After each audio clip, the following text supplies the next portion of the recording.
The salty breeze carried whispers of legend as Captain Nathaniel Thorne approached the dilapidated sea house. Weathered by decades of ocean storms, its wooden pillars stood defiant against relentless waves. The notorious pirate had won this floating heap in a game of chance, a victory met with tavern laughter.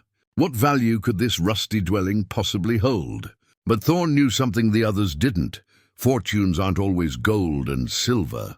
As he stepped onto the creaking deck, something peculiar caught his weathered eye. A faint blue glow emanated from beneath weathered floorboards, pulsing like a heartbeat. What ancient power lay hidden beneath these salt-stained planks? Could this be the artifact spoken of only in hushed tones by the oldest seafarers? The weathered door creaked open under Thorne's calloused hand, revealing an interior bathed in dancing shadows. Salt-crusted furniture dotted the small space, a table anchored to the floor, a hammock strung across one corner, and shelves lined with forgotten trinkets. The air hung heavy with the scent of brine and something else, something older.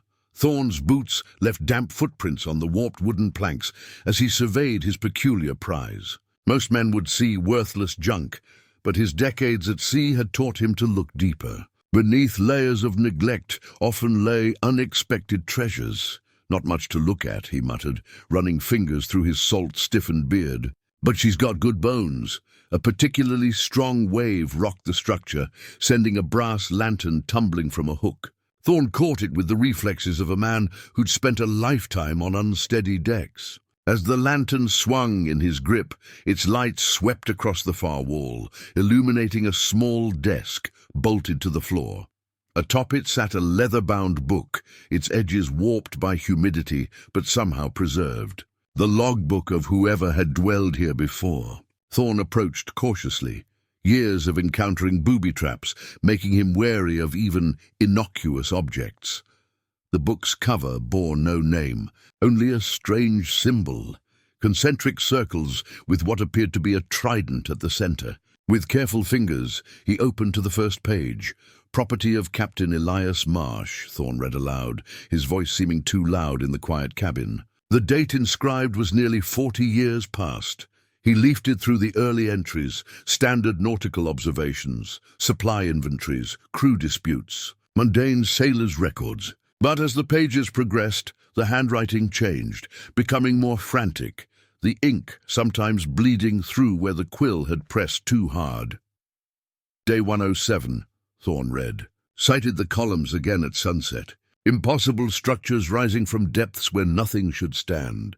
The men say it's a trick of the light, but I know better. Something waits below." Thorne's brow furrowed. He'd heard whispers of strange sightings in these waters, structures that appeared and vanished with the tides, lights beneath the waves where no light should exist. Most dismissed such tales as the ramblings of rum-soaked sailors.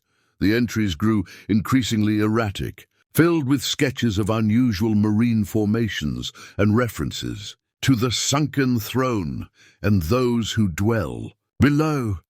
Marsh had become obsessed with something he believed existed beneath these waters. The final entry sent a chill down Thorne's spine despite the evening's warmth. "They speak to me now through the tides. The fools think me mad, but they cannot hear what I hear. The sea house is the key, built upon the ancient gateway. What sleeps beneath is waking, and I shall be their herald." No further entries followed. Whatever had become of Captain Marsh remained a mystery. A sudden splash outside drew Thorne's attention. Through the salt-crusted window, he glimpsed movement in the water, too large for fish, too deliberate for waves. When he looked again, there was nothing but the gentle lapping of the sea against the stilts. Returning to the logbook, he noticed markings on the inside back cover, coordinates, annotated with lunar phases and tide schedules, locations where something had been observed or perhaps collected. One set was circled repeatedly, just a few miles offshore from the sea house. Tucking the book into his coat, Thorne continued his inspection. The walls held strange markings, nearly invisible, beneath years of salt residue. Symbols similar to the one on the logbook, etched into the wood itself. And beneath a threadbare rug, a section of flooring that didn't match the rest, newer, somehow protected from the elements. As twilight deepened outside, the blue glow intensified, seeping through the cracks in that section of floor. Thorne knelt, running his fingers along the seam. There was a space underneath, a hidden compartment designed to be invisible to casual inspection. "What secrets were you hiding, Captain Marsh?" Thorne whispered. The sea house groaned as if in response, timbers shifting with the rising evening tide. Somewhere in the distance, thunder rumbled across darkening skies. Thorne glanced at the coordinates in the logbook once more. Tomorrow, he would need to retrieve his old sextant from his ship and investigate what lay at those bearings. But tonight, he would solve the mystery of what lay beneath these glowing floorboards. Something told him that his lucky win at the tavern was about to become far more consequential than anyone could have imagined. Morning light spilled through the cracked windows of the sea house, catching motes of dust that danced in the salty air. Thorne had spent the night investigating the mysterious glow, prying loose the peculiar floorboards to reveal a small compartment beneath. Inside, nestled in a bed of strange phosphorescent moss, he'd found a circular object roughly the size of his palm, not gold or silver as a pirate might hope, but something far more curious, a compass unlike any he'd encountered in his decades at sea. Its housing was crafted from coral rather than brass, the delicate branches forming an intricate latticework around a crystal face. The needle, a sliver of iridescent material that resembled mother of pearl, but glowed with an internal light, moved with erratic purpose. Thorne now sat at the rickety table, the coral compass before him, watching as its needle swung wildly before settling on a direction that wasn't north. He compared it to his own reliable compass, confirming his suspicion. This device wasn't tracking magnetic north at all, but something else entirely. "What are you pointing to?" he murmured, tapping the crystal face gently. A knock at the door startled him. Hand instinctively moving to his cutlass, Thorne approached cautiously. Few knew he'd taken residence in this forgotten place.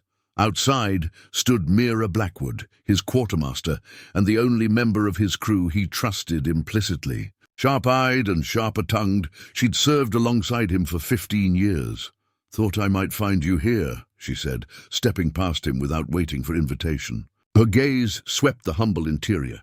"So this is what you won. Charming." "It has its appeals," Thorne replied, closing the door. "Did anyone follow you?" "I'm not some fresh-faced cabin boy, Captain." She rolled her eyes. "Of course not." Mira spotted the coral compass on the table and raised an eyebrow. "Found treasure already?" "Not sure what I found."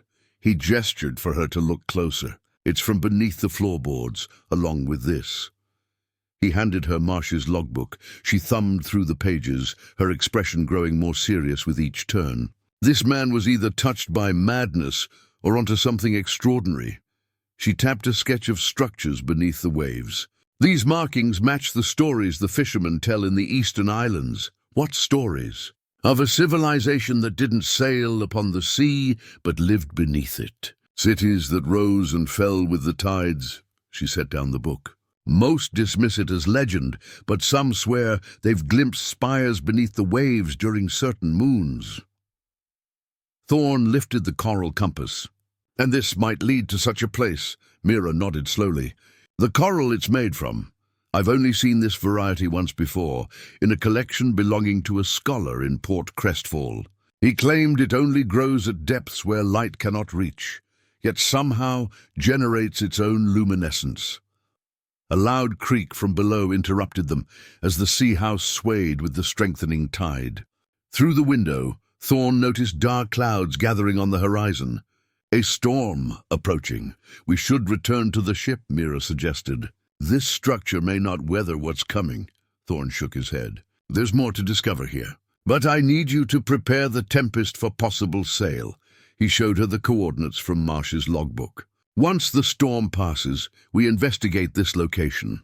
After Mira departed, Thorne returned to studying the compass. Its needle now pointed steadfastly toward the approaching storm, or perhaps to something within those darkening waters.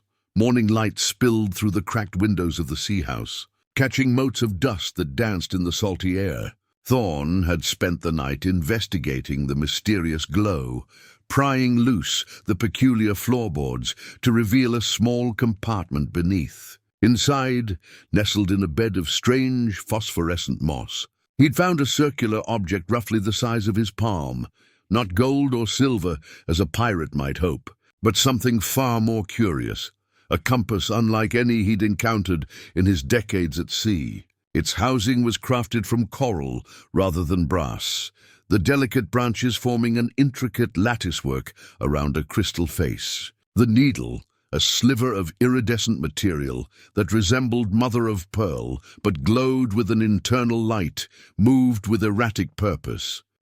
Thorne shook his head. "There's more to discover here, but I need you to prepare the Tempest for possible sail." He showed her the coordinates from Marsh's logbook. "Once the storm passes, we investigate this location." After Mira departed, Thorne returned to studying the compass. Its needle now pointed steadfastly toward the approaching storm, or perhaps to something within those darkening waters. On impulse, he carried it outside to the small balcony overlooking the sea. The moment the compass crossed the threshold, its needle began to spin rapidly, only stopping when Thorne aligned it with the distant storm. As he did, the crystal face clouded, then cleared to reveal what appeared to be a map, not of the surface, but of something below it. Underwater formations took shape within the crystal, a network of trenches, rises, and what could only be described as structures. Others that no conventional chart would show, a memory, surfaced from decades past, a drunken tale from an old diver who claimed to have found the road beneath the waves that led to places no living man was meant to see. Most had laughed him out of the tavern, but the old man's eyes had held the same certainty Thorne now felt looking at the coral compass. The storm winds picked up, carrying a faint melodic sound, almost like distant chanting. Thorne stared into the approaching darkness, the compass warm in his hand, its glow intensifying with each passing moment. Something was out there, beneath those churning waters, and for the first time in many years, Captain Nathaniel Thorne felt the stirring of genuine wonder. The storm raged through the night, waves crashing against the stilts of the sea house with such fury that Thorne wondered if dawn would find him among the wreckage. Yet the old structure held firm, almost as if anchored to the seabed by more than just weathered wooden posts. As first light broke through dissipating clouds, Thorne noticed something peculiar washed up against one of the support pillars, a small chest. Its wooden frame nearly disintegrated, but its metal bindings intact. The storm had delivered an unexpected gift from the deep. Using a gaff hook from the wall, he fished the chest from the churning waters, hauling it onto the narrow deck that circled the sea house. The lock mechanism had long since been corrupted by salt water, allowing him to pry it open without much effort. Inside, nestled in a bed of silt and crushed shells, lay a key unlike any he'd ever seen. Crafted from what appeared to be iron, it was now almost entirely encrusted with barnacles, coral growths, and sea deposits, nature's artistry transforming the man-made object into something that seemed born of the ocean itself. Something about the key triggered recognition. Thorne returned inside and retrieved Marsh's logbook, flipping through the pages until he found what he sought, a sketch of a similar key, labeled with a single phrase, "Gateway to Etheria." According to Marsh's increasingly fevered writings, Etheria was the name of the underwater civilization, a place where humans had adapted to life beneath the waves through means both scientific and mystical. A loud knock at the door interrupted his thoughts. He opened it to find not just Mira, but also Castor Reed, his ship's aging navigator, whose knowledge of these waters was unmatched. "You look terrible," Mira noted. Taking in Thorne's disheveled appearance, "The sea house weathered the storm better than I did," Thorne admitted. "But look what the tempest delivered." He showed them the barnacle-encrusted key.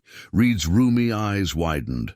"By all that's sacred," he whispered, reaching for it with trembling hands. "I've only seen drawings of such a thing. You recognize it?" Thorne asked. Reed nodded. from an old text in the library at Port Crestfall. They called them tidal keys, artifacts used by the sea priests of old to access sacred chambers that were only revealed during certain tidal conditions. Mira looked skeptical. Sea priests? Sounds like fantasy. Many truths begin as myths, Reed countered. The text spoke of a people who built dwellings that straddled both our world and the deep gateways between land and sea. Like this sea house, Thorne mused. Reed nodded. Precisely. These structures were said to contain hidden chambers that could only be accessed when specific conditions aligned, particular moons, tides, stellar positions. Thorne considered the glowing section of floor he'd discovered. The compartment where I found the compass was just beneath the floorboards. But what if there's something deeper? Something that requires this key? Together they returned to the peculiar section of floor. In daylight, with the glow faded, Thorne noticed what he'd missed before, a small depression in the wooden frame, circular and roughly the same diameter as the head of the barnacle-encrusted key. The tides are at their lowest ebb right now, Reed observed, glancing out the window at the exposed pillars. If there's ever a time to find a hidden entrance, it would be now.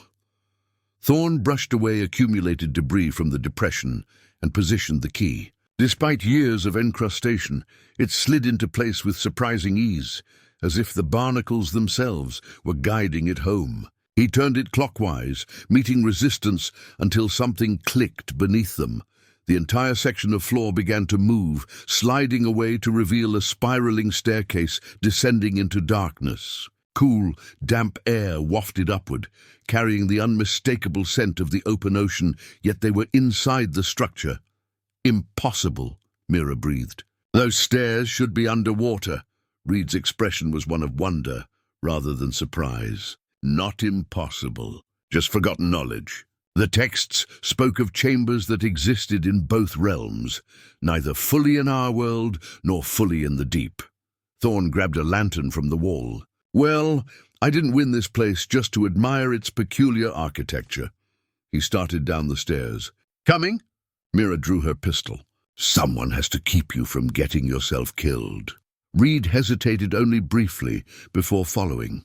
At my age, a great discovery is worth the risk. The stairs spiraled downward into darkness, the lantern light revealing walls embedded with shells and strange glyphs that seemed to shimmer when the light passed over them. The deeper they descended, the stronger the sense that they were crossing some threshold not meant for ordinary travelers. What waited below would change everything. Thorne thought he knew about the sea and its secrets. The staircase ended in a chamber that defied all logic. By Thorne's reckoning, they were now well below sea level. Yet the room remained dry, illuminated by an ethereal blue-green light emanating from strange, glowing coral formations embedded in the walls. The chamber was circular, its walls inscribed with intricate carvings depicting figures that appeared human from the waist up, but with lower bodies that transitioned into various sea creatures. At the center stood a stone pedestal, atop which rested a collection of rolled parchments bound with silver wire. These markings, Reed whispered, running weathered fingers over the wall carvings. They match descriptions in the oldest sea chronicles. Thorne approached the pedestal cautiously. Years of encountering booby-trapped treasures had taught him prudence. When no obvious danger presented itself, he carefully lifted the bound scrolls. The silver wire uncoiled at his touch, as if recognizing a worthy handler.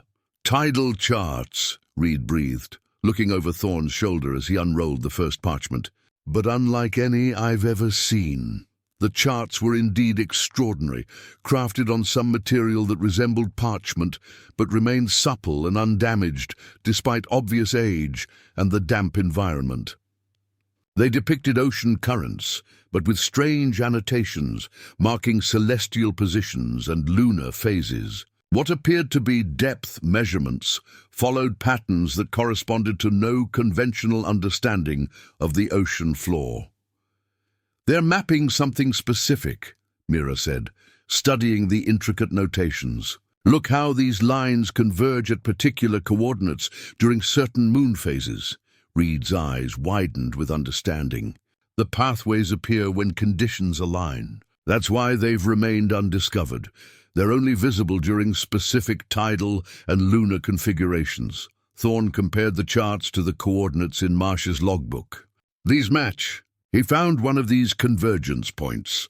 A soft, rhythmic sound caught their attention, water lapping against an unseen shore. Mira raised her lantern, illuminating a narrow passageway at the far side of the chamber that hadn't been visible before.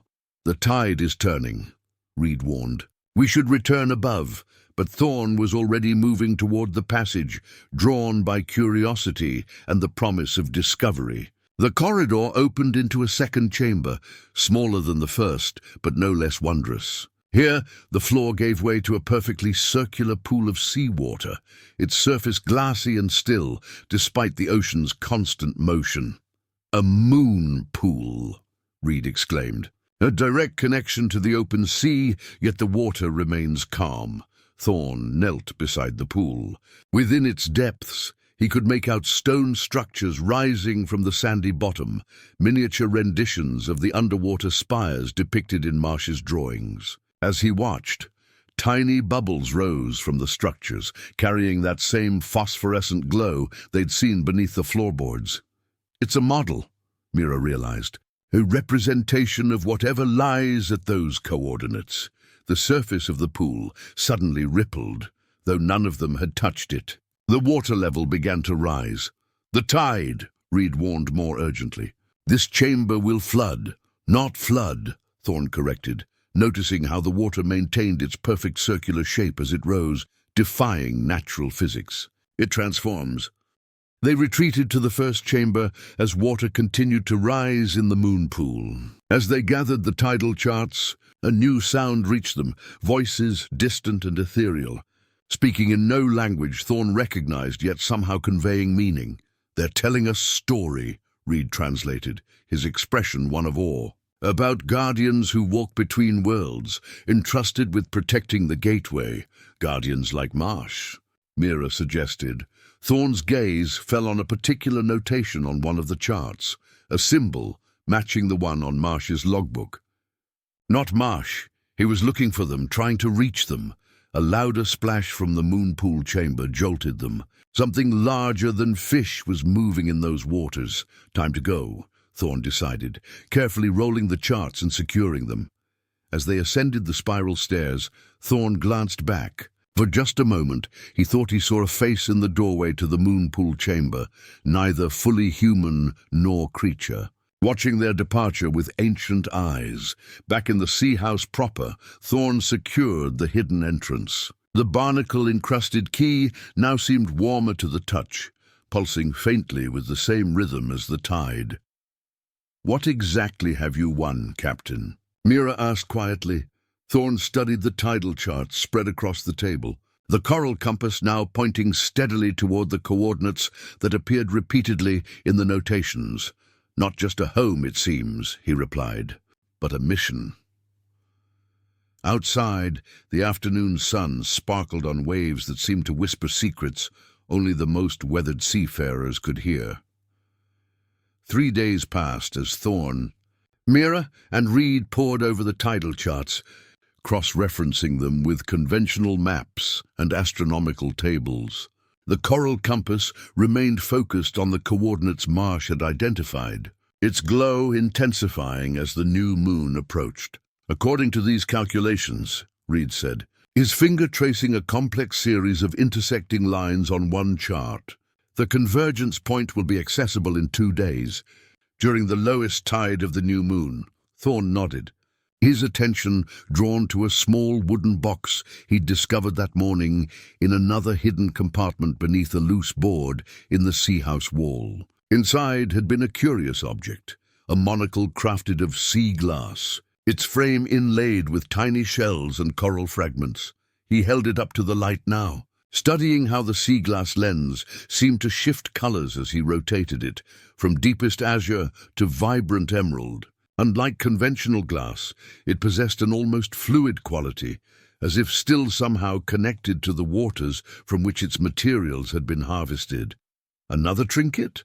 Mira asked, glancing up from her calculations. "Perhaps," Thorne replied. On impulse, he placed the monocle to his eye and looked out the window toward the ocean. What he saw made him gasp. Where moments before had been only open water, now he could clearly discern structures beneath the surface, towers, archways, and spiraling formations that seemed to be constructed of coral, stone, and some shimmering material he couldn't identify. "What is it?" Reed asked, alarmed by Thorne's reaction. "See for yourself." Thorne handed him the monocle. Reed's weathered face transformed with wonder as he looked. "Extraordinary. They've been there all along, hidden from ordinary sight." When Mira took a turn, her usual skepticism faltered. "This changes everything we know about these waters." "About all waters." Thorne reclaimed the monocle, studying the underwater landscape with growing excitement. The structures appeared to form a path leading from the sea house to the horizon, markers on a road invisible to the naked eye. "We need to follow this path," he decided. "And we'll need the Tempest to do it." Mira frowned. "The crew will ask questions. Then we'll provide answers that satisfy without revealing everything." Thorne had navigated the politics of pirate crews for decades. "Tell them we've discovered a promising lead on a forgotten treasure route." Not entirely untrue, Reed noted. By nightfall, preparations were complete. The Tempest, Thorne's sleek sloop that had outrun countless naval vessels, lay anchored a discreet distance from the sea house. Most of the crew remained aboard, told only that the captain was investigating a potential prize. Under cover of darkness, Thorne made one final inspection of the sea house. Using the sea glass monocle, he studied the stilts supporting the structure. Confirming what he had begun to suspect, they were not random placements, but precisely positioned atop underwater ruins. The sea house itself, a bridge between worlds, a splash outside caught his attention. Through the monocle, he saw a figure in the water, humanoid but clearly not human, its skin luminescent in the moonlight. It regarded the sea house for a long moment before diving beneath the waves, a powerful tail briefly visible as it disappeared. Thorne's heart raced. Not a myth or sailor's fancy, but real. He'd spent his life seeking fortunes, but now found himself on the cusp of a discovery worth far more than gold. The journey back to the Tempest was tense, each shadow in the water potentially concealing watchers from below. Once aboard, Thorne gathered his most trusted officers in his cabin, Mira and Reed, joined now by Silas Quinn, his boatswain whose strength was matched only by his loyalty, and Dr. Eleanor Vance, whose knowledge of natural philosophy had proven invaluable on many voyages. "What I'm about to share stays in this room," Thorne began, laying out the tidal charts and producing the sea glass monocle. "We're pursuing something unprecedented," as he explained their discoveries. Reactions ranged from Quinn's open-mouthed astonishment to Vance's careful scientific scrutiny. Examining the artifacts with practiced precision, these materials, she noted, studying the monocle, exhibit properties outside current scientific understanding. The refraction pattern alone suggests manipulation at a level beyond our finest craftsmen. "The question remains," Mira interjected, "what do we do if we find these underwater dwellers? Are they hostile? Peaceful?" Reed shook his head. "The old texts offer conflicting accounts. Some describe benevolent guides, others speak of fierce guardians who punish trespassers." Thorne studied the coral compass, its needle unwavering in its direction. "We proceed with caution and respect. This isn't a raid, it's an expedition." As the others filed out, Dr. Vance lingered. "Captain, there's something else in the monocle's construction." She pointed to microscopic glyphs etched into the frame. These matched descriptions of a long-lost language, one said to be carved on certain deep-sea caves. "If I'm not mistaken, they're a warning." "About what?" Thorne asked. "That's just it," she replied soberly. "I can only translate one phrase. What sees can also be seen." Dawn broke clear and calm as the Tempest set sail, following the needle of the coral compass. Thorne stood at the helm, the sea glass monocle allowing him to navigate the hidden pathway marked by submerged ruins. The ordinary crew, unaware of their true purpose, went about their duties with the practiced efficiency of seasoned sailors. 2 degrees starboard, Thorne called to Quinn at the wheel. There's a formation we need to pass between.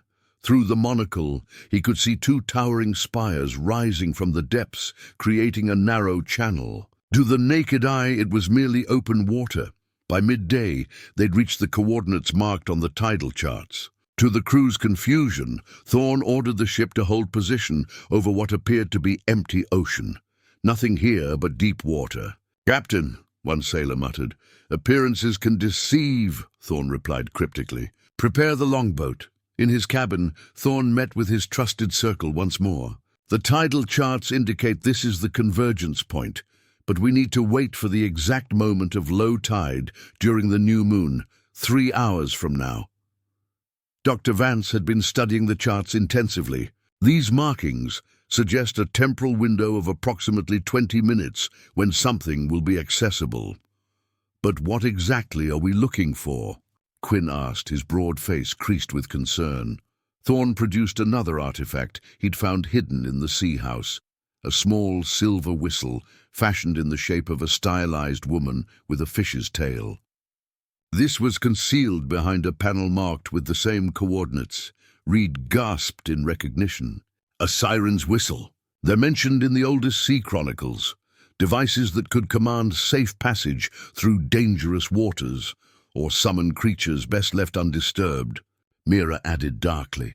As the appointed hour approached, Thorne, Mira, Reed and Quinn lowered the longboat, leaving Dr. Vance aboard to monitor their progress and maintain control of the ship. The crew watched curiously but asked no questions. Captain Thorne's eccentric treasure-hunting methods were well known. In the small boat, Thorne used the monocle to position them directly above what appeared to be a circular platform, some 20 feet below the surface. According to the tidal charts, this platform would be the entry point to whatever lay beneath. "The water's beginning to change," Reed observed, as the moment of lowest tide arrived. Through the monocle, Thorne watched as the platform began to emit a soft, pulsing light. The surrounding water seemed to thin, becoming more transparent with each pulse.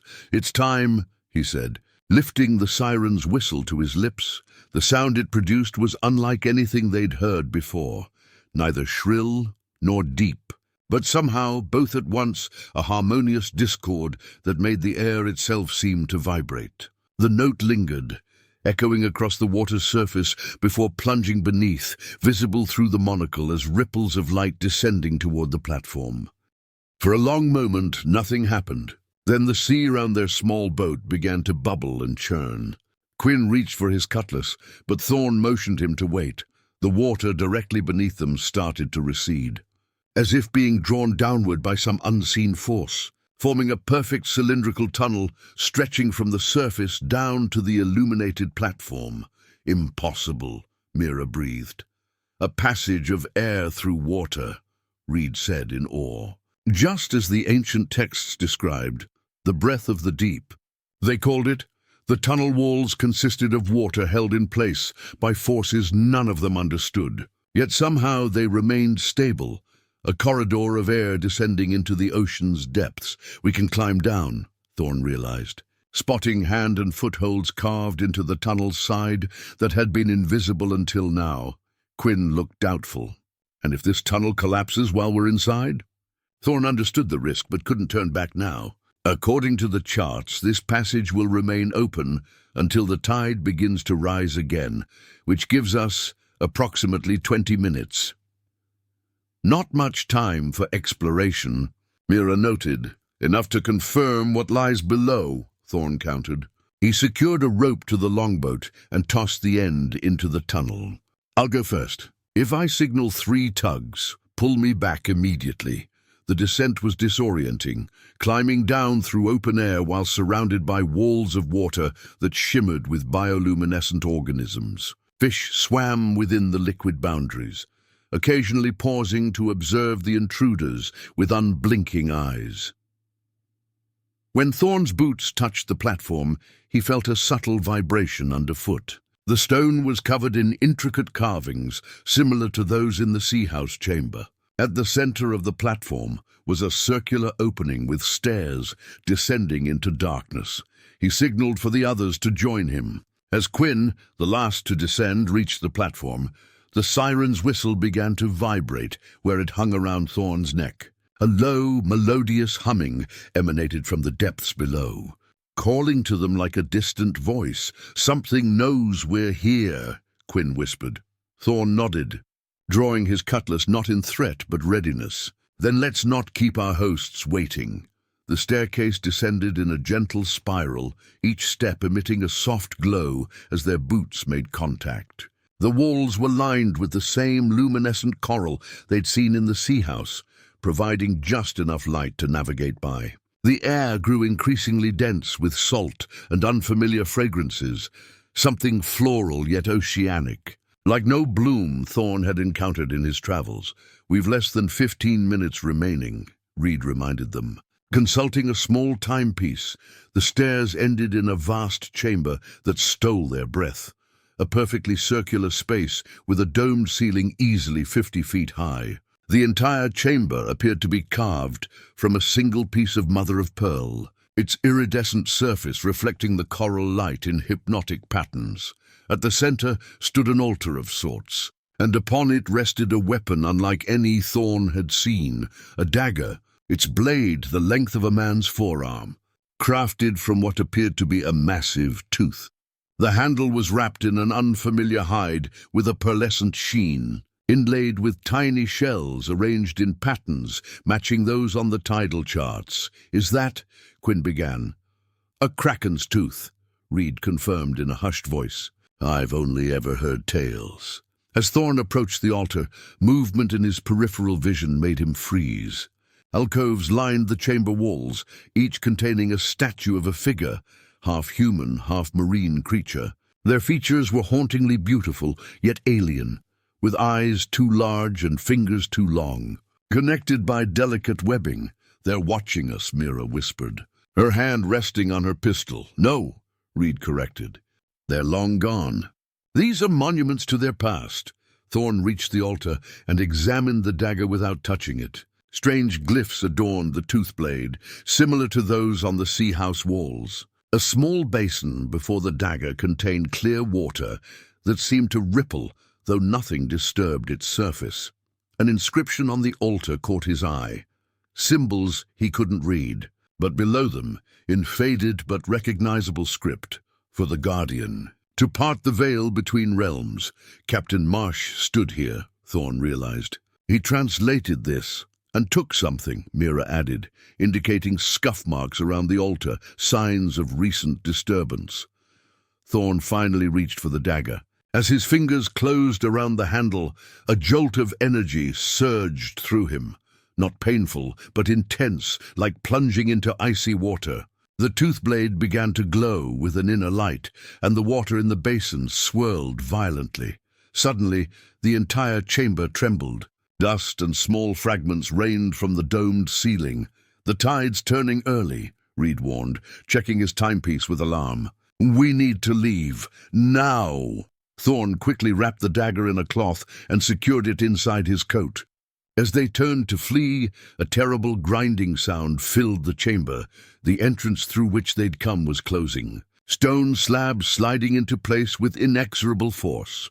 "Another way out," Thorne demanded. Scanning the chamber desperately, Quinn pointed to one of the alcoves. "There, behind that statue, an opening!" They raced across the chamber as water began seeping through cracks in the floor.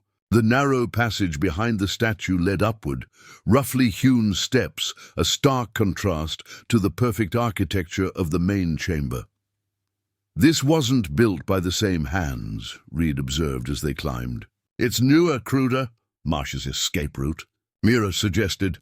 The passage ended in a solid stone ceiling with a metal wheel embedded in it, like a ship's hatch. Quinn, the strongest among them, strained against it until finally it gave, turning with a screech of protesting metal. The hatch swung upward, and seawater immediately cascaded down upon them. They were underwater, but not deep. Light filtered down from the surface, perhaps 20 feet above. The siren's whistle, Reed gasped between breaths as water rose around their waists. "It can create a path." Thorne pulled the whistle from beneath his shirt and blew. The same haunting note emerged, and the water around them churned before suddenly clearing, forming another tunnel of air stretching up to the surface. They climbed frantically, the tunnel walls pulsating as if struggling to maintain their integrity. As they neared the surface, Thorne glanced down and felt his blood freeze. Shadows moved in the depths below, massive forms circling the underwater structure they'd fled. They broke the surface beside the Tempest, crew members shouting in astonishment at their sudden appearance. As they were hauled aboard, the air tunnel collapsed behind them with a thunderous splash. Dr. Vance rushed to meet them, her expression grave. "Something's been circling the ship for the past few minutes. Large shapes beneath the surface." Thorne drew the Kraken's tooth dagger, its glow now visible even in daylight. The blade seemed to pulse in rhythm with the surrounding sea. "Set full sail," he ordered. "Due east." As the Tempest pulled away, Thorne studied the water through the sea-glass monocle. Massive forms kept pace with the ship just below the surface, not pursuing but escorting. "They're letting us leave," he murmured.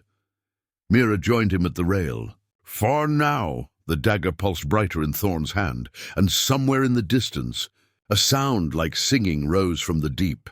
The Tempest maintained full sail through the night, putting distance between themselves and the underwater structure.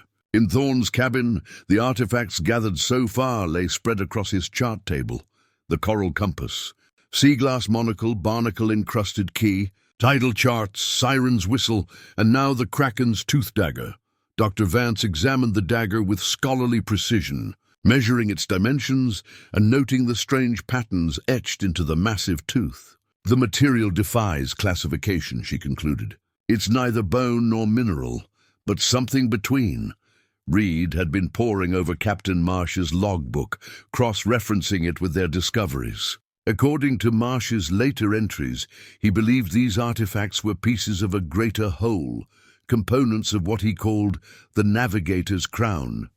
To what purpose? Mira asked, cleaning her pistol with methodical precision, a habit when she was uneasy. "Control," Thorne said quietly. The dagger pulsed in response to his voice, as if acknowledging the truth of his words. "Control of the sea itself." A knock interrupted them, Quinn looking troubled. "Captain, you should see this." On deck, the boatswain directed Thorne's attention to the water in their wake. Through the sea-glass monocle, Thorne could see they were leaving a trail, not the usual phosphorescence that sometimes marked a ship's passage, but a distinct pattern of light, as if the Tempest were drawing a line across the ocean's surface. "It started after we fled," Quinn explained. "And it's not fading."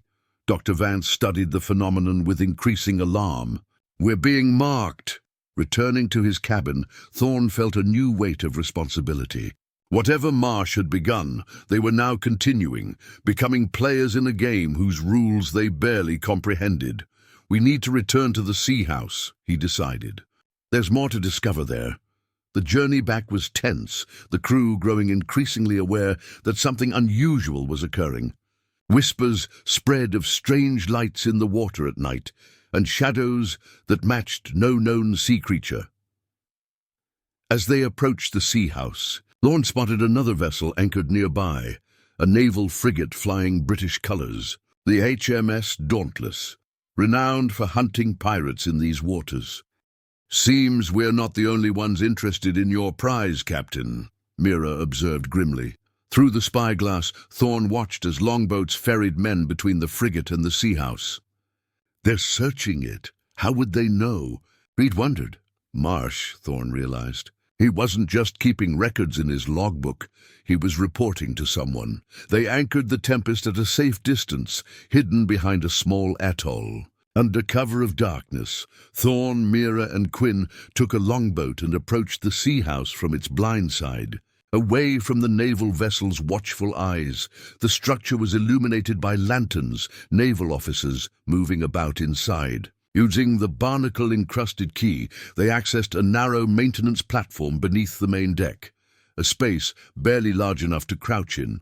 with gaps in the floorboards providing a view of the room above. A distinguished officer paced the main room, examining the walls with evident frustration. "Sir James," Mira whispered, "Admiral of the West Indies Fleet, find something, damn you!" Sir James barked at his men. Marsh's reports were specific. A map leading to the lost city. "The Admiralty wants those weapons. They know about Etheria," Reed breathed. Thorne watched as naval officers tore into walls and pried up floorboards, searching with increasing desperation but finding nothing.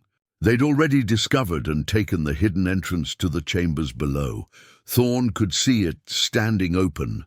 Naval Marines stationed at the top of the spiral staircase. "They won't find what they're looking for," he whispered. "We have most of the artifacts already." Sir James slammed his fist on the table in frustration. "Where is this salt crystal map Marsh described?" "It should be here." The name triggered something in Thorne's memory, a detail from Marsh's logbook, a reference to a crystalline guide that reveals itself only to those who've touched the ancient realm. "We need to return to the ship," he whispered. "I have an idea." Back aboard the Tempest, Thorne gathered his trusted circle once more. "The naval forces are seeking a map," Marsh mentioned, "one we haven't found yet. But I believe it's not a conventional map at all." He took the Kraken's tooth dagger and carefully placed it in the basin of seawater they'd brought from the underwater chamber. The water immediately began to glow and crystallize, salt molecules arranging themselves into a three-dimensional structure, a perfect miniature representation of underwater topography, complete with structures and pathways invisible on normal charts. "A salt crystal map," Dr. Vance breathed in wonder, "that forms only in the presence of the dagger." The crystalline structure rose from the basin, intricate and perfect, showing not just the seabed but what lay beneath it. Vast caverns and what appeared to be a massive domed city nestled within an underwater canyon. "Etheria," Reed confirmed, his voice trembling with emotion. "Just as the legends described." Thorne studied the salt crystal map, noting its position relative to known landmarks. "This is why they couldn't find it. The map isn't an object to be discovered. It's a reaction that occurs only when certain conditions are met." "And now we have the location of the lost city," Mira said. "While the Royal Navy searches in vain." "Not for long," Quinn warned. "Eventually, they'll realize the artifacts are gone." Thorne nodded grimly. "Then we need to move quickly. The next convergence point is 3 days from now, during the lunar eclipse." The Tempest sailed under cover of darkness, navigating by the salt crystal map which Thorne kept in a basin of seawater in his cabin. The naval frigate had remained at the sea house, unaware that their quarry had slipped away with the very prize they sought. Thorne stood at the helm, the sea glass monocle revealing hidden currents and formations that conventional navigation would miss. According to the crystal map, they were approaching a deep trench, one of the entrances to the submerged realm of Etheria. "The lunar eclipse begins in 6 hours, Reed announced, consulting his astronomical charts. "If we're to find the convergence point by then, we need to increase speed." Quinn shook his head. "These waters are treacherous even in daylight.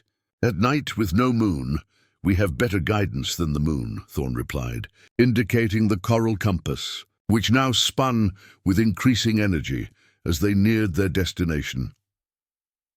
Dawn broke as they reached the coordinates indicated on the salt crystal map, a seemingly unremarkable stretch of open sea, though the crystal structure showed a massive underwater canyon directly beneath them. "All stop," Thorne ordered. "Prepare the longboat."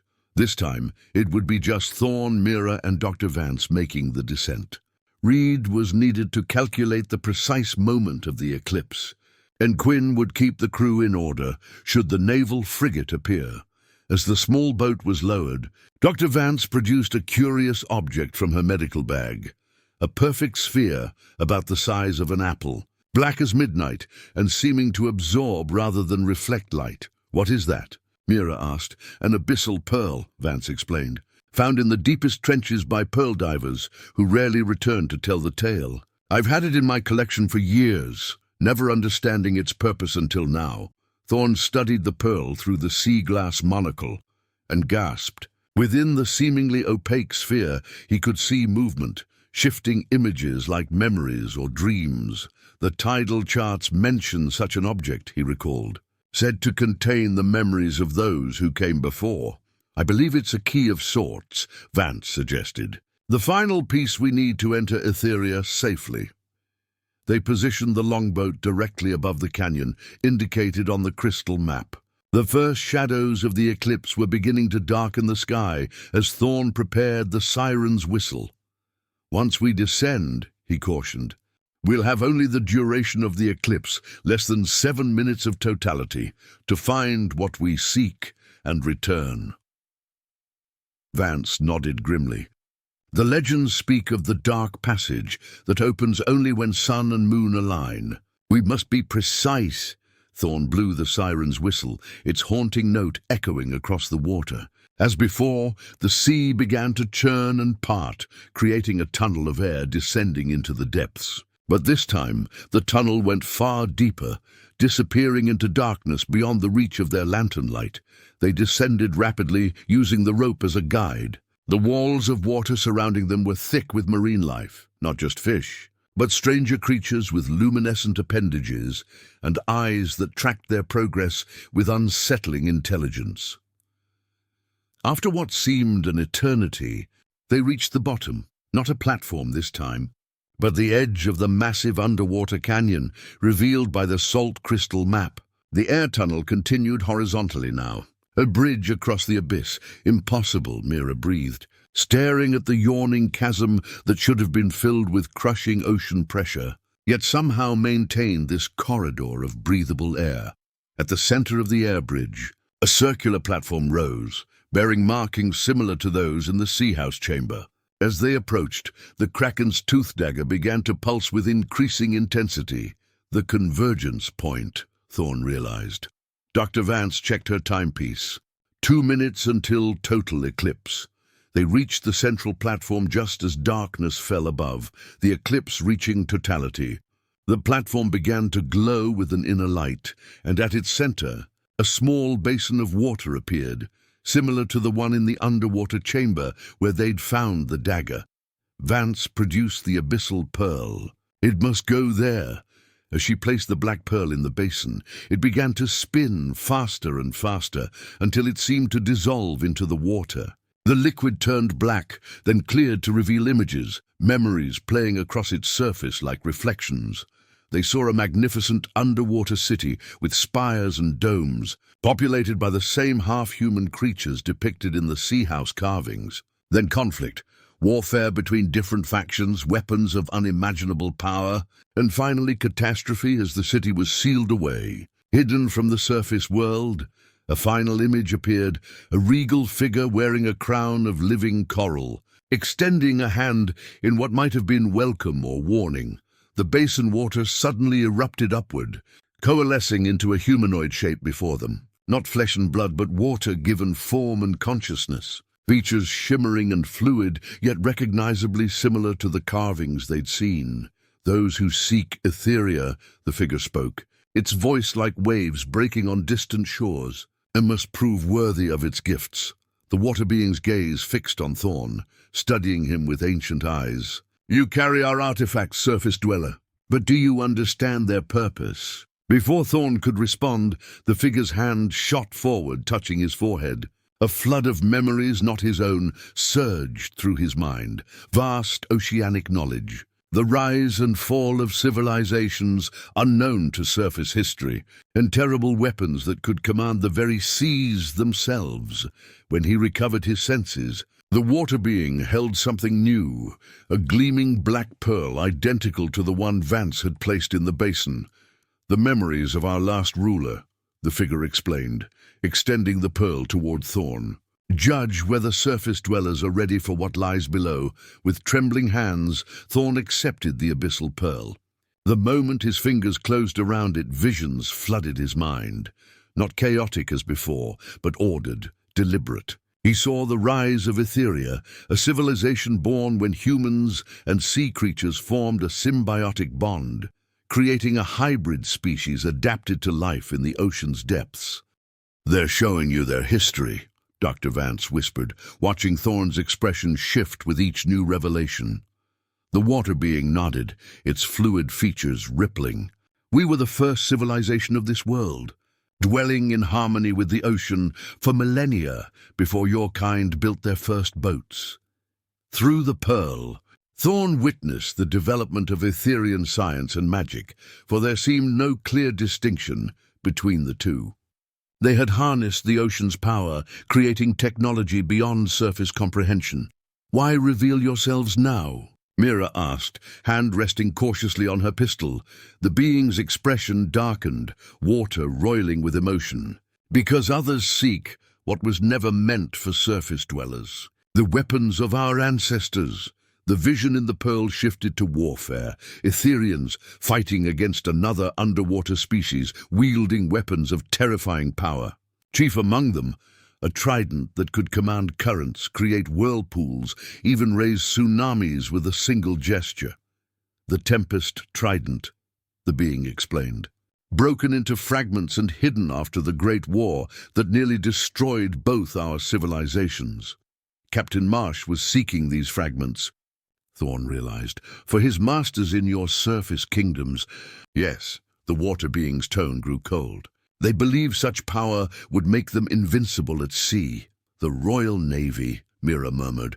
Dr. Vance stepped forward, ever the scientist seeking understanding. "But why show us? Why trust pirates over a national navy?" The water being's laughter was like waves lapping against a shore. "We care nothing for your surface politics. But we have watched you, Nathaniel Thorne. You seek discovery more than dominion. The Sea House recognized this quality in you, why it revealed its secrets. The abyssal pearl pulsed in Thorne's hand, showing him a new vision, a fragment of the trident, hidden within an underwater temple, accessible only through a specific ritual during the lunar eclipse.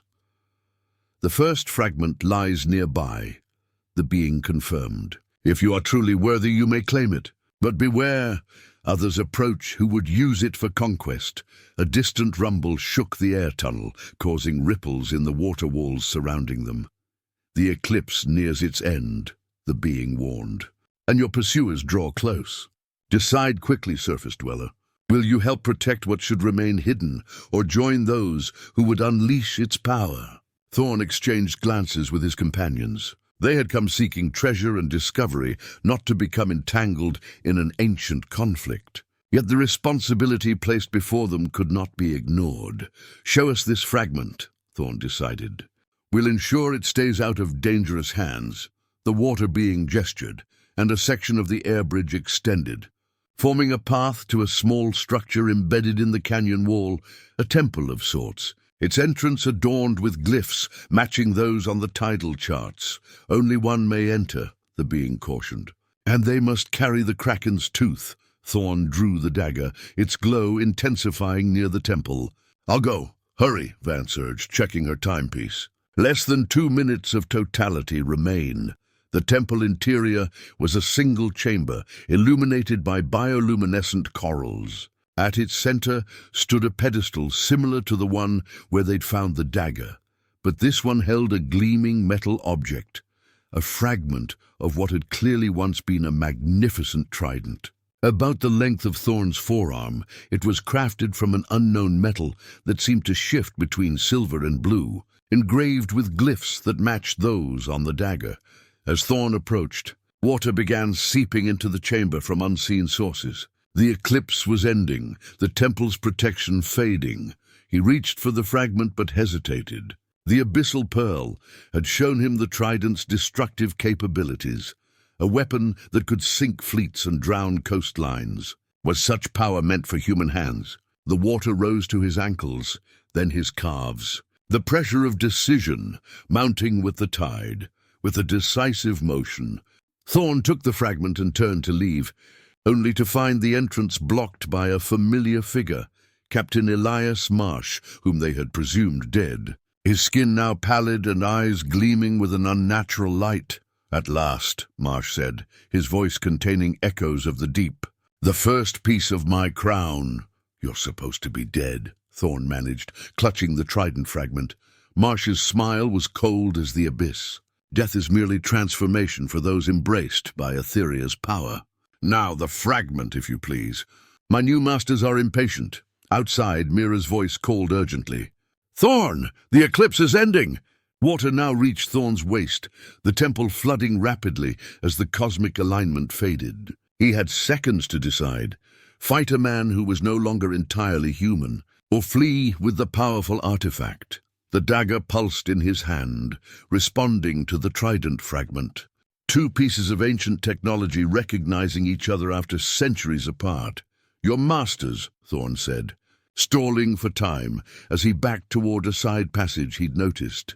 They aren't Etherians, are they? Marsh's expression twisted. The Etherians are weak, hiding their power. My allies understand true dominion. The water reached their chests, the temple almost completely submerged. You've been corrupted, Thorne realized. Just as the water being warned, with a sudden movement, he plunged the Kraken's tooth dagger into the water and spoke the words he'd seen in the Abyssal Pearl's vision. By ancient right, I claim sanctuary. The water around them immediately began to churn, forming a barrier between Thorne and Marsh.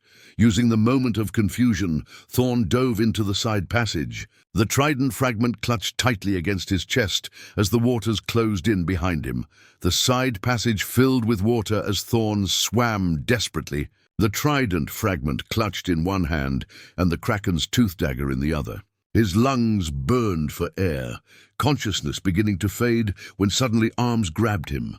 While pulling him upward, he broke the surface, gasping, to find himself in the longboat with Mira and Dr. Vance. The air tunnel had collapsed, but they'd managed to locate him when he emerged from an unexpected opening in the canyon wall. The fragment, he managed between breaths, holding up the ancient weapon piece. And Marsh? Mira asked, scanning the churning waters around them. Alive, changed. Thorne shuddered at the memory. Serving something that isn't Etherian. They rowed quickly back to the Tempest, where Reed and Quinn waited anxiously. The naval frigate had been spotted on the horizon, closing fast. There was no time for detailed explanations as they hoisted the longboat and set full sail. In Thorne's cabin, they examined the trident fragment more carefully. Despite being separated from the weapon it once belonged to, it hummed with latent power. When placed near the basin containing the salt crystal map, the entire crystalline structure reconfigured, revealing new locations, presumably where other fragments were hidden. 3 pieces in total, Reed concluded, studying the map's new configuration. We have one, and Marsh wants all of them, Thorne added grimly. For masters that even the Etherians fear. Dr. Vance had been examining the trident fragment with scholarly precision. The craftsmanship is extraordinary. Look how the metal seems to flow like water, even in solid form. When she touched it, however, something unexpected happened. The fragment pulsed with light, and a small section detached itself, floating upward to form a perfect circle before solidifying into what appeared to be a crown, small enough to fit in the palm of a hand, crafted from the same flowing metal as the trident, a living coral crown, the water being's voice whispered from the abyssal pearl which had begun to glow on the table. Meant for the one who would commune with Etheria. The tiny crown hovered before Dr. Vance, as if offering itself to her. With trembling hands she took it. What does this mean? She asked. It has chosen you as its bearer, the voice explained. Each fragment yields a gift to those worthy of carrying it. Vance hesitated, then placed the small crown on her head. Immediately her eyes widened in shock, then wonder. I can see everything, the currents, the creatures, the structures beneath the waves. It's all connected.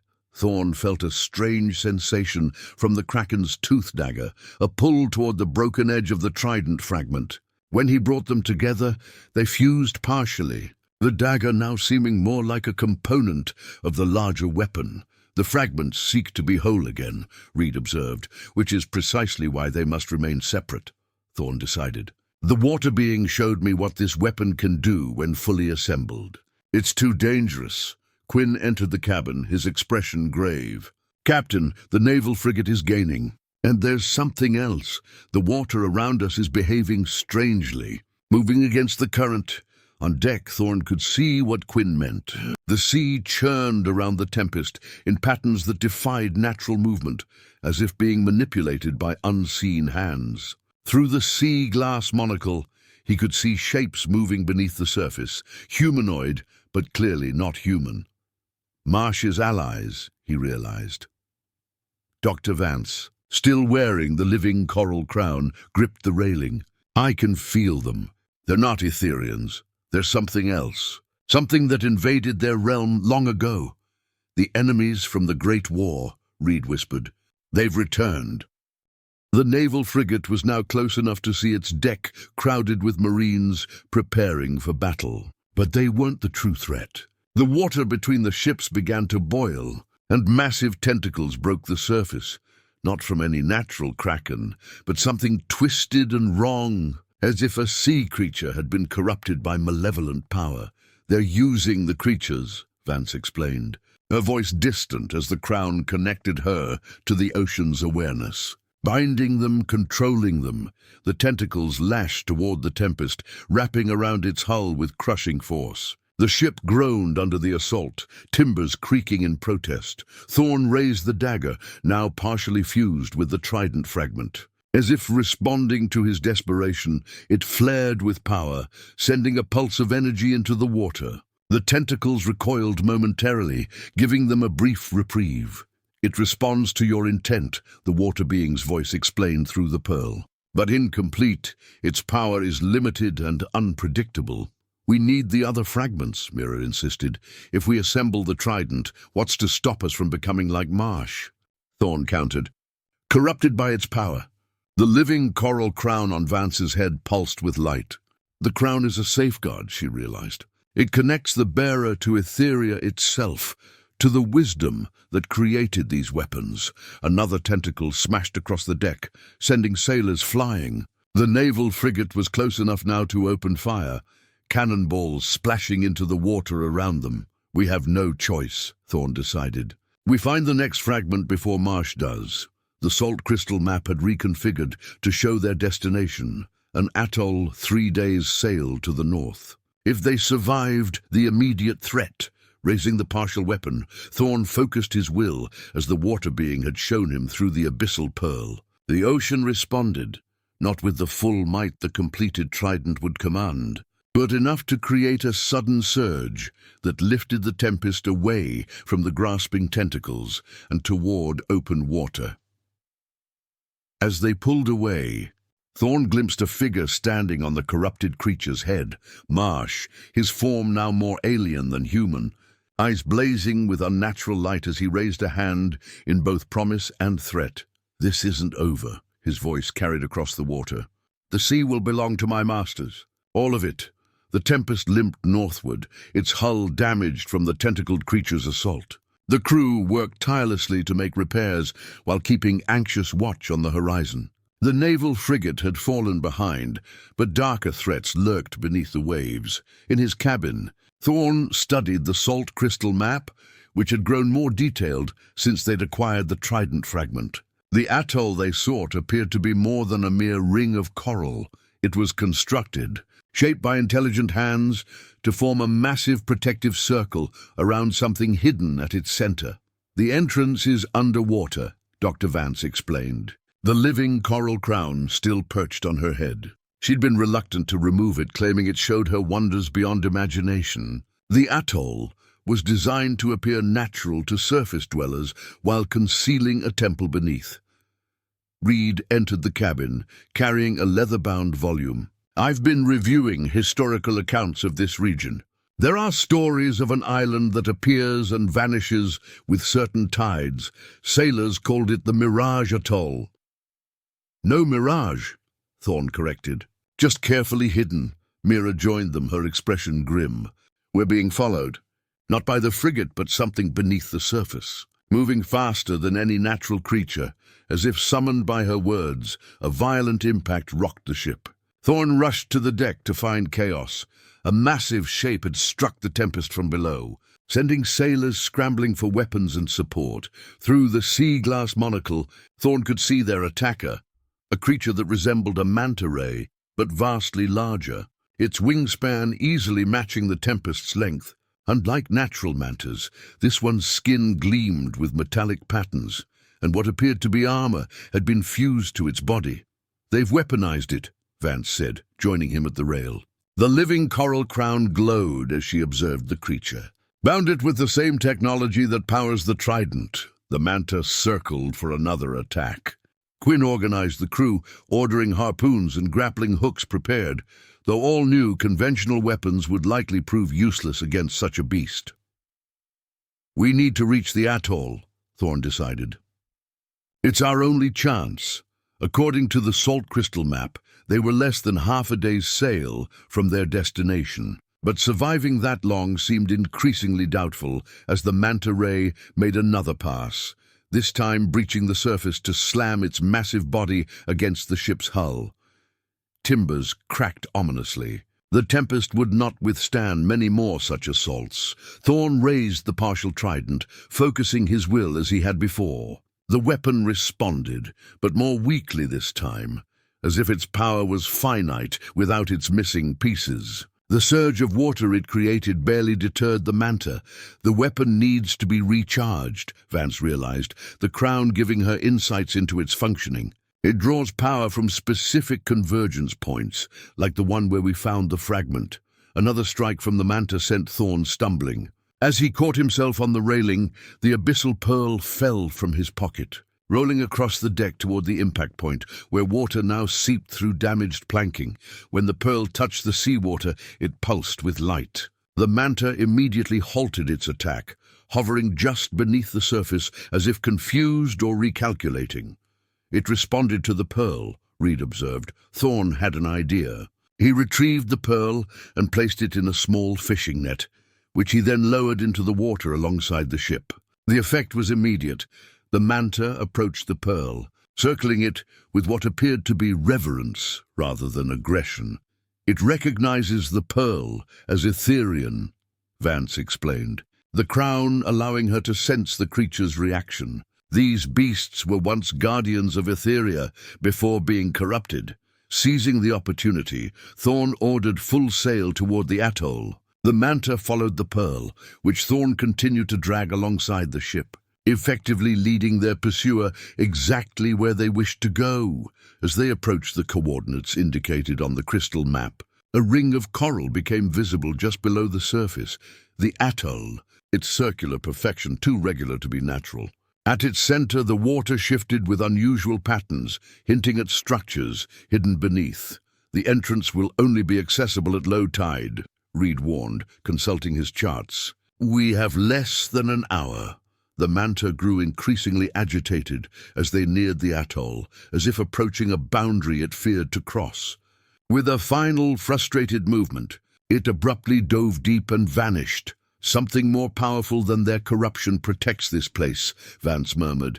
They anchored at the atoll's edge and prepared the longboat. This expedition would require additional protection, given what they'd encountered. From a locked chest in his cabin, Thorne retrieved an artifact they hadn't yet needed. A large scale, iridescent and impossibly tough. Taken from a leviathan he'd encountered years earlier in the northern seas. "The leviathan scale," he explained, "said to ward against deep predators." As they lowered the longboat, the water around them remained eerily calm, in stark contrast to the violence they'd endured during their journey. Something about this place held power, ancient protection that even Marsh's corrupted allies respected. Thorne, Mira, Vance, and Quinn descended into the longboat, leaving Reed to command the Tempest. With the partial trident, abyssal pearl, sea glass monocle, and leviathan scale among their artifacts, they rowed toward the center of the atoll, where the entrance to the second fragment awaited. The water grew increasingly clear as they approached the center, revealing an underwater structure below, a massive domed building adorned with the now familiar Etherean symbols. At its peak, an opening shimmered, air and water meeting in a boundary that defied natural physics. Another gateway, Thorne realized. "Like the sea house, but far grander," Vance nodded, the living coral crown pulsing with recognition. "The Etherean equivalent of a sacred temple." This is where they stored their most powerful relics. As they positioned the boat over the dome's opening, Thorne felt the trident fragment vibrate against his side, eager to reunite with its missing piece. The abyssal pearl glowed brighter, and even the leviathan scale seemed to resonate, its surface rippling like the water around them. "They're responding to the proximity of the second fragment," Vance explained. "The artifacts want to be whole again." Quinn looked uneasy. "Is that a good thing, after what we've seen?" Thorne shared his concern. Each artifact they collected increased their power, but also the danger they faced, both from Marsh's corrupted allies and from the temptation of the power itself. "We proceed with caution," Thorne decided. "And remember why we're doing this. Not for power, but to keep it from those who would misuse it." As if acknowledging his intent, the water at the dome's peak parted, creating an opening just large enough for their boat to descend into the ancient temple below. Their boat descended through the opening, surrounded by a cylinder of air that defied all natural laws. Unlike the rough passage they'd used before, this one was clearly designed for visitors, with glyphs along the walls pulsing with welcome light. The chamber they entered took their breath away, a vast dome whose ceiling rippled with the water above, casting ever-changing patterns of light across a floor inlaid with mother-of-pearl and precious stones, arranged in intricate mosaics depicting oceanic scenes. "A temple," Vance whispered, the living coral crown glowing brightly in response to their surroundings. At the chamber's center stood an altar of sorts, a raised circular platform surrounded by 7 pillars carved to resemble stylized waves. Upon the altar rested a chalice, crafted from the same flowing metal as the trident fragment, its surface constantly shifting like the sea itself. Thorne approached cautiously, the partial trident humming with energy as they neared the chalice. Through the sea-glass monocle, he could see that the chalice was filled with a liquid that wasn't quite water, something more luminescent and vibrant. "Almost alive, the tidal chalice," Vance announced, knowledge flowing to her through the crown. "It fills with different enchanted waters, depending on the phase of the moon. Today, during waxing gibbous, it contains the waters of revelation." Quinn remained by the boat, watching their rear with justified paranoia. "Let's not linger longer than necessary." Thorne reached for the chalice, but Mira caught his wrist. "Wait, this seems too simple. Where's the Guardian? The test of worthiness?" As if responding to her words, the liquid within the chalice began to swirl, rising up to form a humanoid shape, smaller than the water being they'd encountered before, but similar in its fluid, ever-shifting appearance. "The test is already underway," the liquid figure stated, its voice like gentle waves lapping at a shore. "You stand in the Temple of Tides, where none may take without first giving. What must we give?" Thorne asked. "Truth," the Guardian replied. "The waters of revelation cannot be taken by those who hide behind falsehoods." "Speak your true purpose here." Thorne glanced at his companions. They'd come seeking treasure and adventure, but their mission had evolved into something far more complex. "We seek the second fragment of the Tempest Trident," he admitted, "to prevent it from falling into corrupted hands that would use it for dominion over the seas." The Guardian's fluid form rippled, considering. "Half-truth. You desire also to protect your world from what lies beneath, the ancient enemy that corrupted your fellow surface dweller." "Yes," Thorne acknowledged. "We've seen what they can do to sea creatures, to men like Marsh. We don't want that power unleashed." "Truer," the Guardian nodded, "but still incomplete." "Speak the full truth of your heart, Nathaniel Thorne." Thorne felt the weight of his companion's gazes. I'm driven by curiosity, by the desire to discover what lies beyond the known.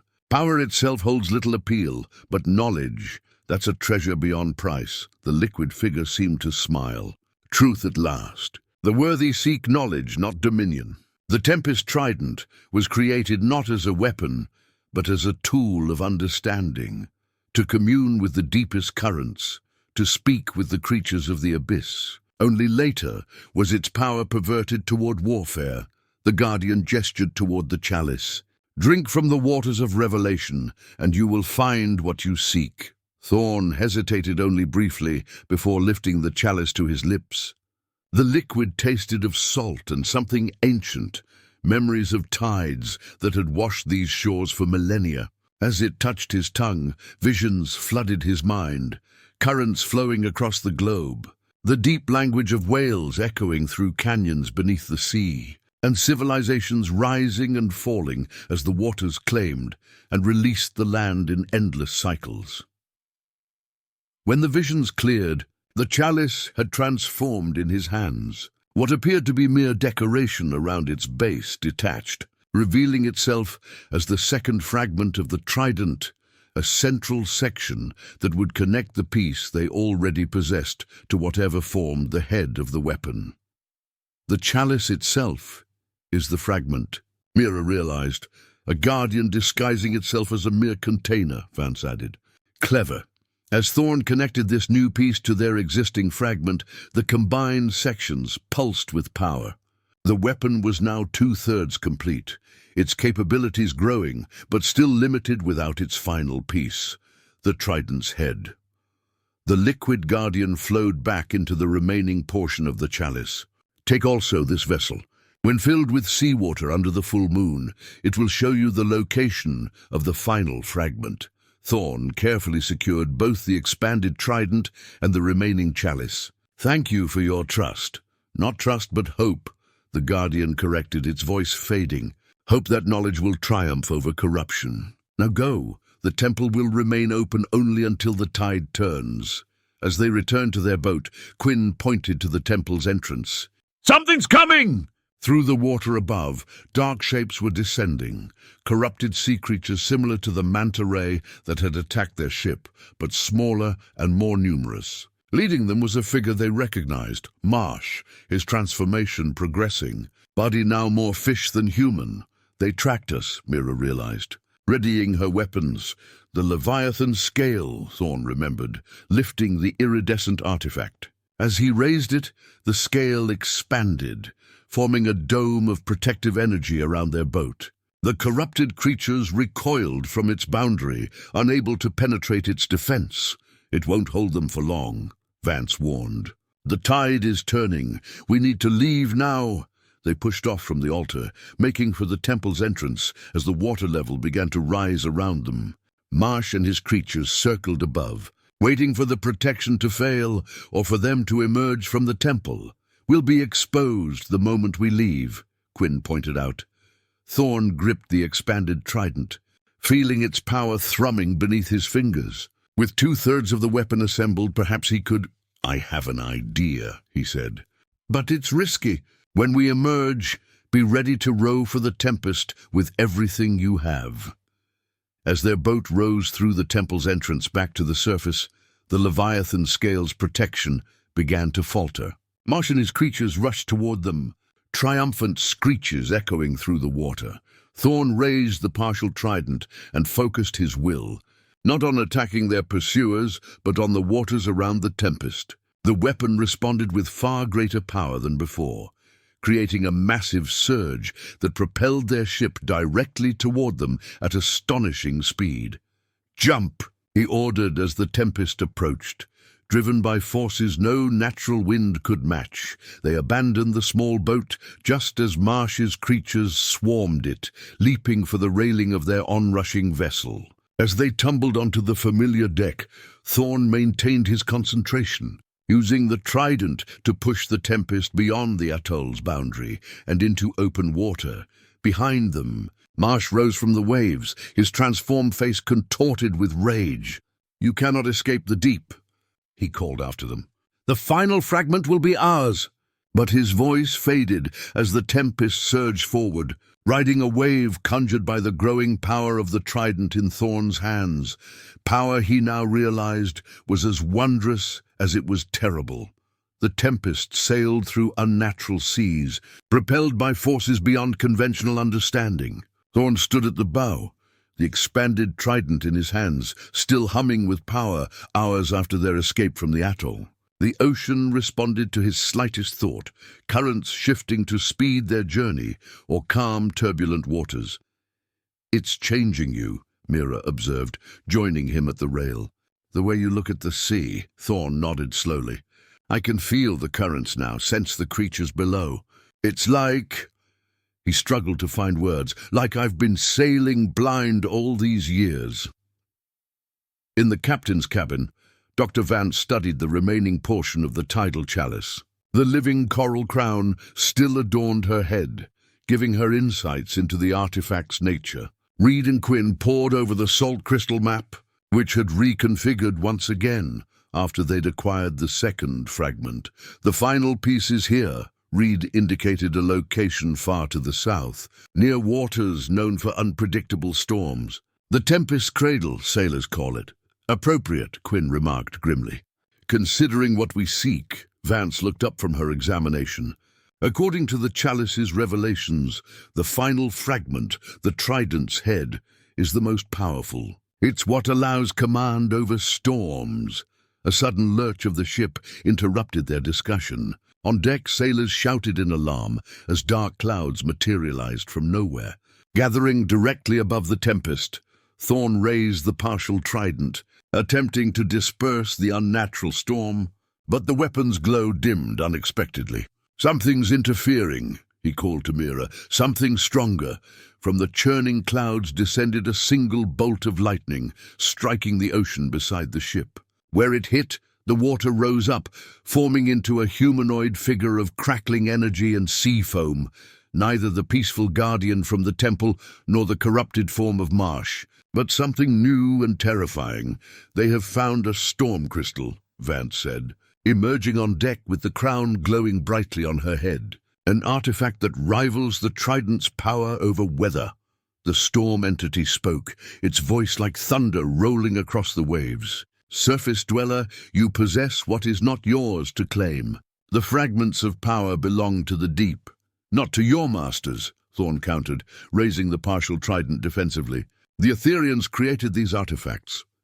While the crew prepared the ship to flee, Thorne and his small team gathered the artifacts they'd accumulated: the partial trident, sea glass monocle, siren's whistle, abyssal pearl, storm crystal, leviathan scale, and what remained of the tidal chalice. Each had proven its value, and they'd likely need them all for what lay ahead.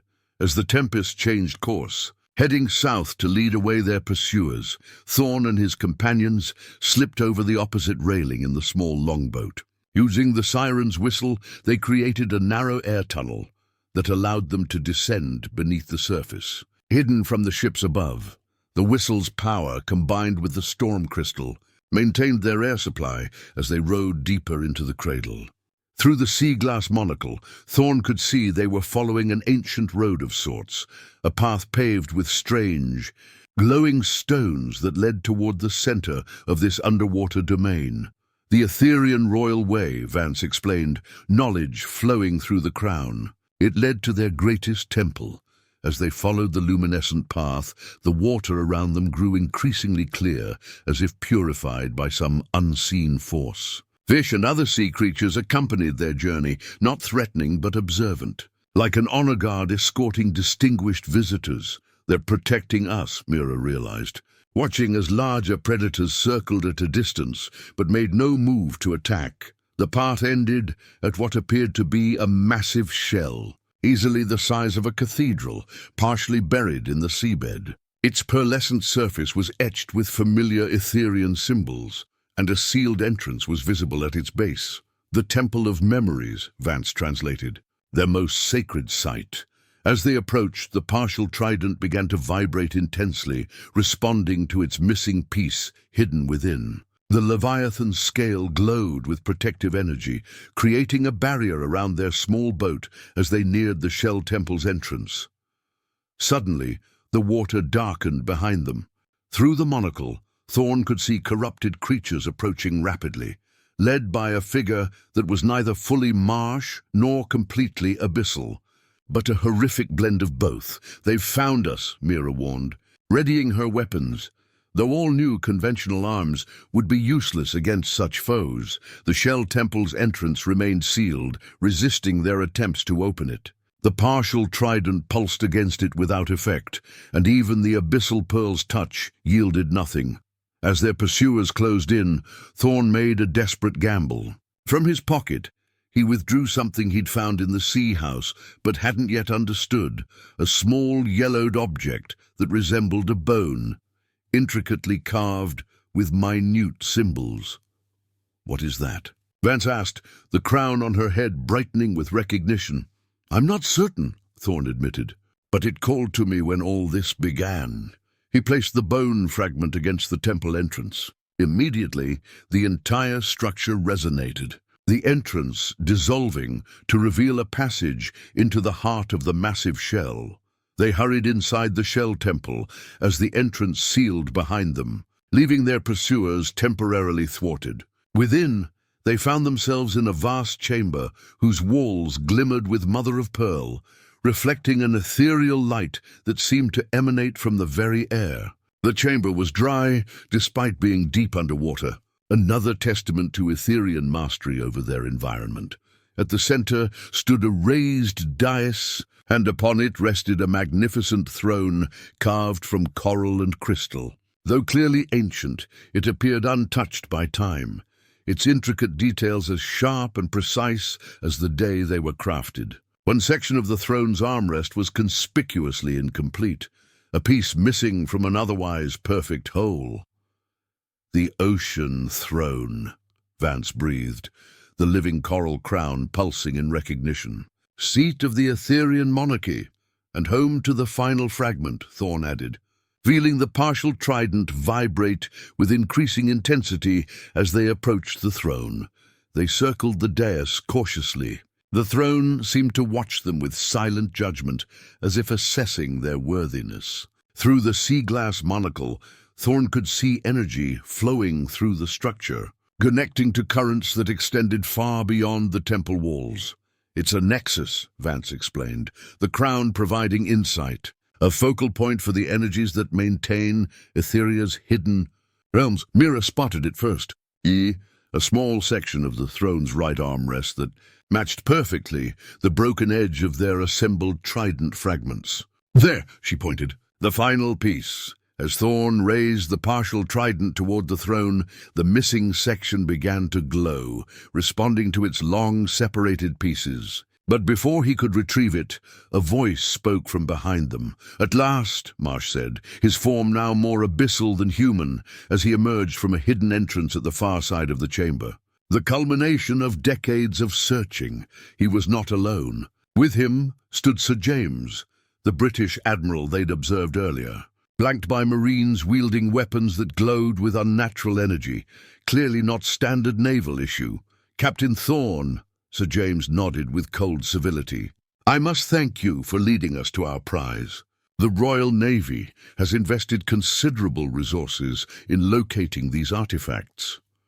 "You don't understand what you're meddling with," Thorne warned.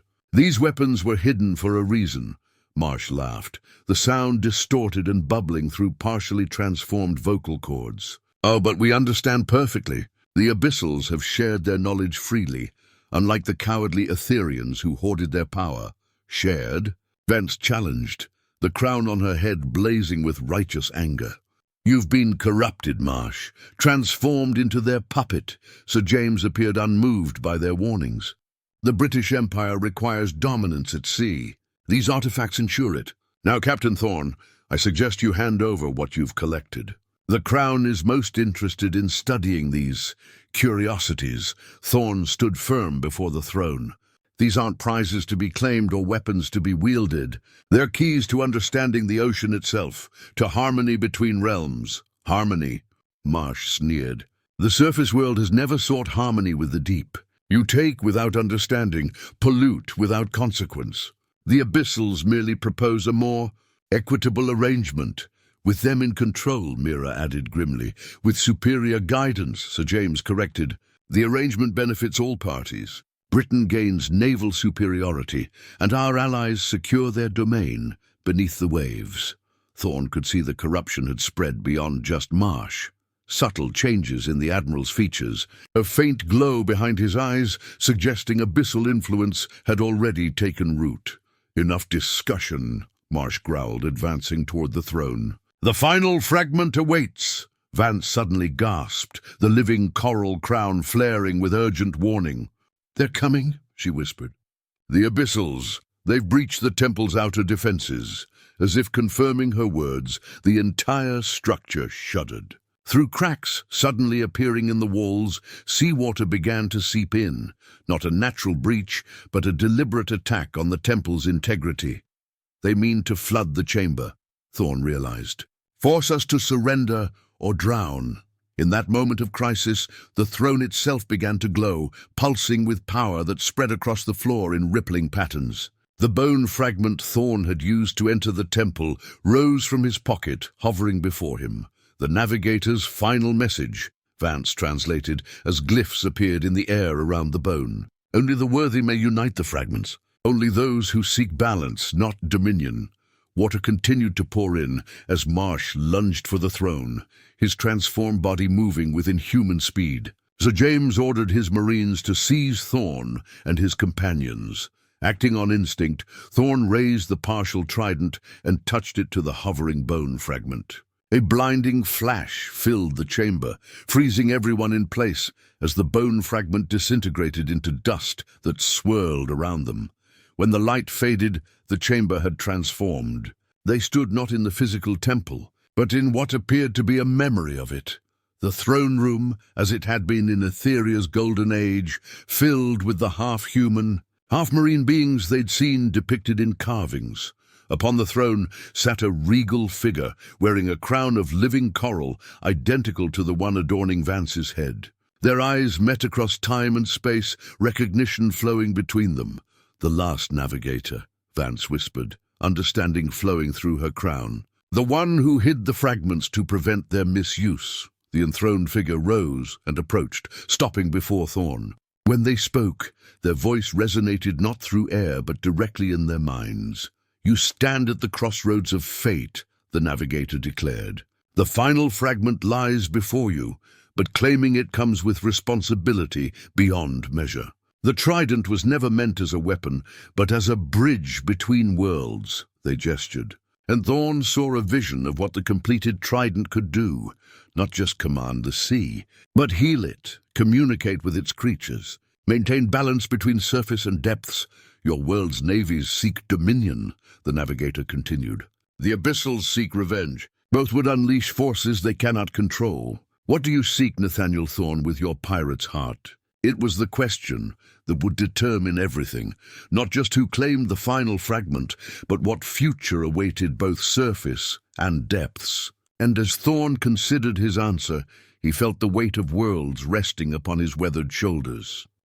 Thorne met the navigator's ancient gaze, feeling the weight of his life's journey in this moment of truth. "I've spent my years seeking treasures that others had forgotten or hidden away," he began, his voice steady despite the enormity of the choice before him. "Not for wealth alone, but for the stories they contained, the knowledge they preserved. This," he gestured to the partial trident in his hand, "is beyond any discovery I've ever sought. What I desire is to understand, to witness what lies beneath the veil of our world." The navigator studied him, ancient eyes seeming to peer into his very soul. "Understanding requires responsibility. The trident is not merely a key to knowledge, but a burden of stewardship." "Then I accept that burden," Thorne declared. "Not to rule the seas, but to protect them, from both the abyssal's vengeance and humanity's blind ambition." The vision around them shimmered as the navigator nodded in acceptance. The throne room faded, returning them to the flooding temple chamber, where time appeared to have stood still. Marsh and Sir James frozen in their advance, water suspended in mid-air. The navigator's voice echoed one final time. "Complete what was broken. Guardian of the tide, reality resumed its course." The final fragment detached from the ocean throne, floating toward Thorne as water continued to pour into the chamber. Marsh roared in rage, lunging forward with inhuman speed. In that crucial moment, Dr. Vance stepped between them, the living coral crown blazing with protective light. "The crown chooses its bearer," she declared, "as does the trident. The fragment reached Thorne, uniting with the partial weapon in a flash of blinding energy. The completed Tempest trident hummed with ancient power, its 3 points gleaming with the same luminescence they'd seen in Etherean structures. Sir James barked orders to his marines. "Seize it, for the glory of the Empire." Marsh's transformed visage contorted with malice. "The deep shall reclaim what was stolen." Thorne raised the completed trident, not in attack, but in a gesture of connection. Its power surged outward, not as destructive force, but as revelation. The chamber filled with light that penetrated body and mind alike, illuminating truth that could no longer be hidden. The Marines staggered back as they saw Sir James for what he had become, a vessel for abyssal influence, his humanity eroding with each command he followed. Similarly, Marsh's true form was revealed, no longer the captain who had sought these artifacts, but a hollowed shell puppeted by ancient malevolence. "You've been deceived," Thorne told the Marines. "The Abyssals care nothing for empires or glory. They seek only revenge against the surface world." The temple continued to flood, water now reaching their waists. Through the sea-glass monocle, Thorne could see abyssal forces converging outside, corrupted sea creatures and transformed humans alike, waiting to claim the power they had sought for centuries. "We cannot fight them all," Mira warned, her practical nature asserting itself even in this mythical confrontation. "We don't need to," Thorne replied, understanding flowing through him via the trident's connection to the ocean itself. He planted the trident's base firmly on the temple floor, focusing his will as the navigator had shown him. The weapon responded, creating a sphere of energy that expanded outward. Water within the chamber didn't drain away, but transformed, becoming breathable to human and marine lungs alike. The same barrier between worlds that the Ethereans had once maintained throughout their realm. Sir James and his Marines found themselves able to breathe despite being underwater, their panic subsiding into wonder. Even Marsh paused, confusion breaking through his abyssal conditioning as long-forgotten human emotions surfaced. "This is what the trident was meant to create," Thorne explained. "Not division between worlds, but connection. Not weapons of war, but bridges of understanding." Outside the temple, Etherean forces had arrived, the true inheritors of this realm, emerging from their hidden sanctuaries. They surrounded the abyssal attackers, not with violence, but with the same transformative energy, breaking the corruption that had twisted their kindred for generations. "The cycle ends," Dr. Vance said, the living coral crown showing her visions of healing spreading throughout the ocean. Not through victory, but through restoration. Marsh collapsed, the abyssal influence withdrawing from his ravaged form. What remained was a broken man, finally freed from centuries of manipulation. "They promised power," he gasped. "Knowledge beyond human understanding." "And now you have it," Thorne said gently. Not as conqueror, but as witness, the temple walls repaired themselves as Etherean energy flowed through the structure. The throne glowed once more, awaiting its rightful occupant.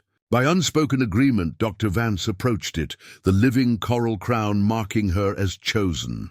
"Not to rule," she clarified, "but to learn, to rebuild what was lost between our worlds." Sir James and his Marines retreated, their dreams of imperial dominion shattered by glimpses of truth too profound to deny. They would return to the surface, with tales few would believe, but none could forget.